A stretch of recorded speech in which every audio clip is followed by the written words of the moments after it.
Part 23. Who the fuck did I marry? So, we agreed to do marriage counseling.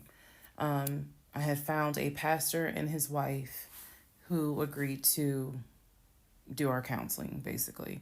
Our counseling was going to be on Zoom and it was going to be every other week, every other Tuesday. Initially, Legion was participating in it. His body language seemed to be that he was open and receptive to the marriage counseling. Now, the pastor and his wife were deeply concerned at the fact that we had only been married 3 months and we were already dealing with some form of infidelity. We were in marriage counseling, and as the pastor would put it, there seems to not be any sort of intimacy. They were concerned. Rightfully so. I think any person would be if they knew what was going on within those 3 months. So, the pastor and his wife, it is fair to note, we started counseling with them in the spring. We continued counseling with them up until a week before I found out what I found out, and he got kicked out. So, one of the first things that the pastor kind of talked to us about was, are you what was the deal with the Facebook Messenger stuff? And Legion was like, it was stupid. I shouldn't have done it. It really was just attention, and I got carried away. He felt like he was not going to, he kept saying, I'm not going to keep apologizing. I'm not going to keep getting persecuted. After I told you, I'm sorry, I told you I wouldn't do it again, and I want us to move forward. You're either going to forgive me or you're not. The pastor and his wife were like, wow, the audacity is real on this one. So, needless to say, we started moving slowly forward. It was always in the back of my mind, just like it was in the back of my mind with that black Dodge Charger. It was one of those things where, okay, I see how you kind of are moving and operating. He came to me a few days after we started our first counseling session, and he was like, we should get a joint bank account. What he wanted to do was to each one of us have our own account, and to get a joint account for our money to go in there for joint expenses. Now, up until this point, he had been paying the rent, the utilities, and I really was just paying for my stuff. So now he's suggesting, look, we're married now, let's go ahead and get a joint account.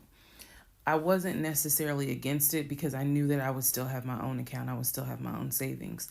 So what I countered with was, okay, let's take a look and see what we're working with. Show me your checking. Let's look at each other's accounts. Look at what we have currently. He was cool with that. So he shows me his checking account. His checking account available balance was it was just over 9,600. Mine was just over 1,500. So there was a huge disparity in the amounts. And so he logged in on the phone and turned it towards me, and I could see available checking, available balance, just over 9,600. I logged into my savings. I showed him how much I had in savings. He picked up his phone, logged into his Chase savings, turned the phone towards me. In the Chase savings, it was roughly about 15,000. But I also knew that he told me he had a U.S. bank savings and he had an offshore savings. So at this point in time, I asked him, show me the U.S. bank savings, show me the other two accounts. He would not do it. This became a huge bone of contention. He would not show me the two accounts that he claims has the most money in there, the accounts that he claims has money for a house in there, because he still was mentioning, hey, we need to get on this house thing if we're going to move when the lease is up. So I'm just adamant on, why don't you want to show me your savings account? You showed me the Chase one, like, what is the big deal? And so he kept saying, he was like, there's a lot of money in there. And he was like, and my uncle always taught me, this is not the uncle that died, another uncle. My uncle always told me, just keep your money tight because women can be, I said, women, like, we're married. So go ahead and show it to me. He would not show it to me. So then we went back into marriage counseling, like the next session, and I bring it up. I said, he will not show me these two accounts that he claims has the money in there to buy a house. I told our pastor and his wife, I said, I saw the pre-approval letter, so I don't understand why he's not going to show me to just put me at ease that he has the money in there. I had never questioned it before because, again, you tell me who in their right mind signs their name to a legally binding offer, an all-cash offer on a house, and they just do it willy-nilly. I don't know anyone that does that. So I actually never questioned what was in the savings because I clearly saw him sign his name to a $699,000 all cash offer on a house. If you don't know what I'm talking about, please go back to the parts in this playlist where I talk about what he did when we were looking for a house. So the pastor and his wife were like, Legion, that's not his name, y'all, that's a nickname. Legion, why would you not show your wife your savings account? Like, what's going on here? And so he made up some bullshit. And I remember the pastor's wife was like, something ain't right. And so at this point, Legion kind of shuts down. He's just like, look, y'all are not going to tell me when and where I open up my accounts to show anybody the money I earned. I earned that money. I earned that money by playing football, blood, sweat, and tears. He went to this whole Denzel Washington monologue about how he earned that money, and no one is going to come in and tell him that he needs to open up the account.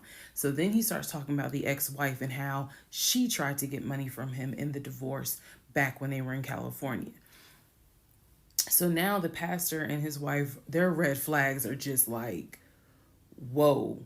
So much so that the pastor's wife said, and I will never forget this, she said, I don't think you all are going to make it to January. What she was talking about is, I don't think y'all are going to make it a year.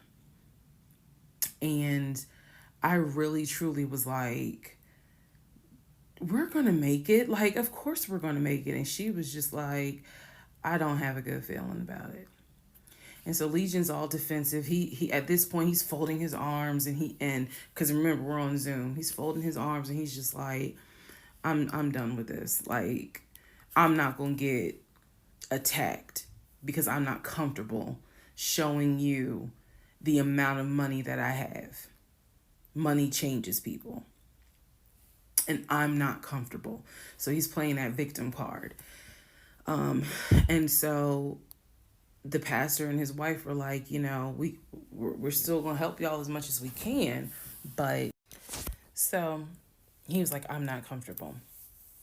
And basically the pastor and his wife were like, look, we'll help y'all as much as we can.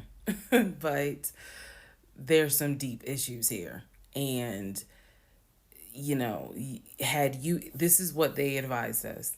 Had the two of you came to us for premarital counseling, we would have told you, do not get married. Y'all should not even be together. That is what the pastor and his wife told us in marriage counseling. If you two had come to us for premarital counseling, we would have told you, y'all should not even be together, let alone get married. But here we are. So we will help you guys as much as we can. But the pastor's wife was like, I don't have a good feeling that y'all are going to make it a year.